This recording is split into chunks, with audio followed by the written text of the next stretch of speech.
दोस्तों, अगर आप जानना चाहते हैं कि आलस क्यों आता है और आलस को कैसे दूर करें, तो आप बिल्कुल सही जगह पर आए हुए हैं। दोस्तों, अगर आप इस कहानी को अंत तक ध्यान से सुनते हैं, तो मैं गारंटी के साथ कह सकता हूं कि आपका जीवन बदलना तय है। इसलिए इस कहानी को अंत तक जरूर सुनिए। तो बिना समय को गवाए चलिए जानते हैं कि आलस क्यों आता है और आलस को दूर कैसे करें। दोस्तों, किसी ने बड़ी ही कमाल की बात कही है कि आलसी वही है जिसके जीवन में कोई बड़ा लक्ष्य नहीं है, जो जीवन को जीना नहीं काटना चाहता है। दोस्तों, एक छोटी सी कहानी जिसके द्वारा आप जानेंगे कि कैसे आलस आपके जीवन में आप पर हावी होता जा रहा है और कैसे आप उसे अपने जीवन से बाहर निकाल सकते हैं। तो चलिए कहानी की शुरुआत करते हैं। एक बार एक नौजवान लड़का एक महात्मा के पास आता है और उनसे पूछता है कि मुझे आलस क्यों आता है। फिर वे महात्मा उस लड़के को उत्तर देते हुए कहते हैं कि आलस आने के दो कारण हैं। जानिए, शरीर में आलस्य के कारण क्या है। पहला कारण यह है कि जीवन में कोई बड़ा लक्ष्य ना होना, और दूसरा कारण है कि हमारा मन और शरीर कैसे काम करता है उसकी समझ ना होना। जिसके जीवन में कोई बड़ा लक्ष्य नहीं है, उसके जीवन से तो आलस जा ही नहीं सकता। लेकिन जिसके जीवन में कोई लक्ष्य तो है, लेकिन उसे अपने शरीर और मन की समझ नहीं है, वह भी आलस की चपेट में आ जाता है। हमारा मन बहुत ही बड़ा कलाकार है और यह हमें मूर्ख बनाने में ज्यादा समय नहीं लगाता है।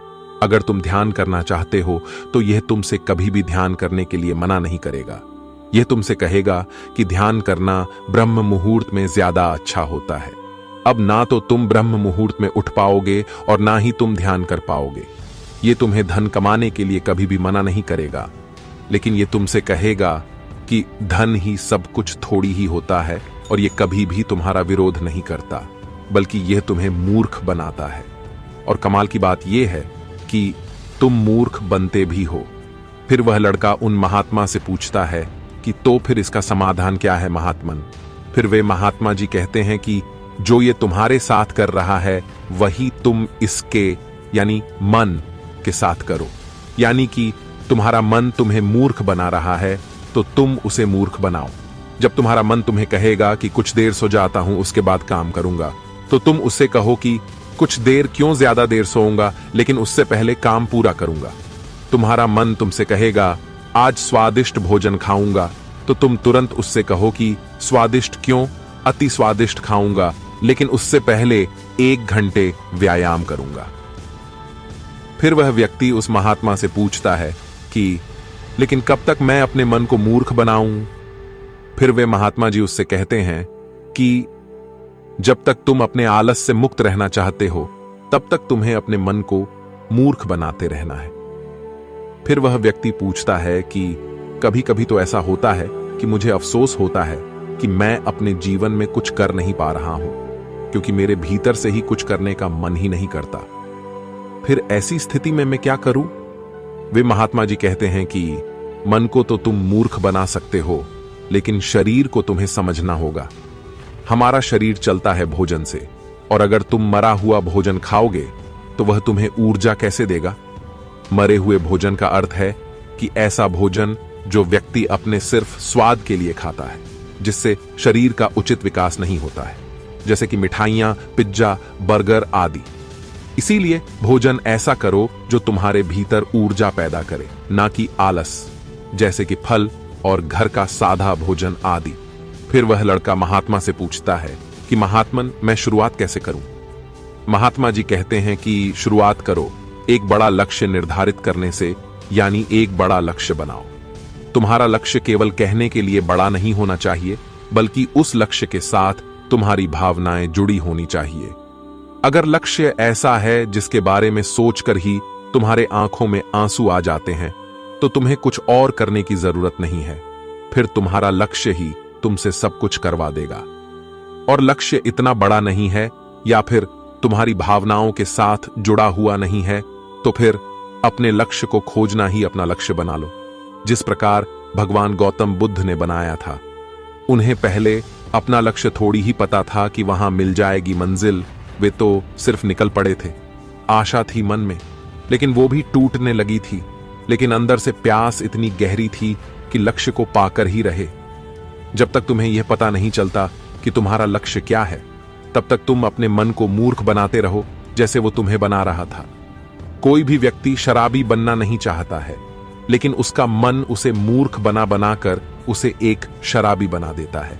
कोई भी व्यक्ति चोर बनना नहीं चाहता है, लेकिन यह मन उसे बार बार मूर्ख बना बनाकर उसे एक चोर बना देता है। एक बात को तुम हमेशा याद रखना कि जब तक तुम बुद्धि से ऊपर उठकर बुद्ध नहीं हो जाते, तब तक तुम्हारे पास दो विकल्प हैं। या तो तुम अपने मन के द्वारा मूर्ख बनो या फिर तुम इसे मूर्ख बनाओ, बीच का कोई रास्ता नहीं है। अगर तुमने अपने मन को मूर्ख बनाना बंद कर दिया तो यह मन तुम्हें मूर्ख बनाना शुरू कर देगा। फिर वह नौजवान लड़का कहता है कि यह तो आसान है, मन को मूर्ख बनाया जा सकता है। वे महात्मा मुस्कुराते हैं और कहते हैं कि यह आसान भी तुम्हारे मन को ही लग रहा है। यह मन कब और कैसी चाल चलेगा, उसके लिए तुम्हें जागरूक रहना पड़ेगा।